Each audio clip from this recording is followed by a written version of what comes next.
হচ্ছে।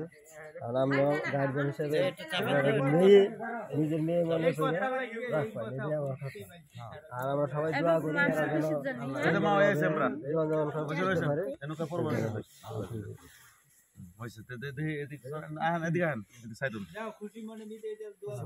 দোয়া করে দাও।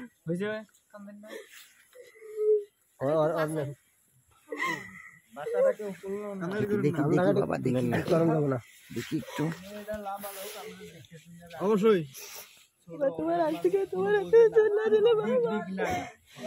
মান ইজ্জত সম্মান সব আপনার কাছে, আপনি যেভাবে চালাবেন এভাবেই চলবো।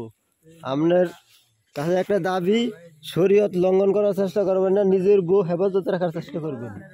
আর বর্তমান যুগ জমানা যেরকম, এইটা যেন আমরা পরিবেশটা যেন না পাই, এটাই আর কি।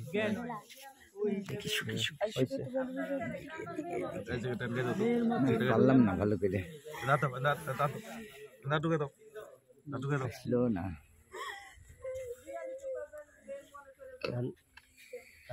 দেখি আর কে আছে, দেখি দেখি কাকু দেখেন দেখি দেখি দোষ করে কেরা আর চর খায়। তুমি ছেড়ে দাও, ওটা তোমার কাছে দিব আমি ওটা।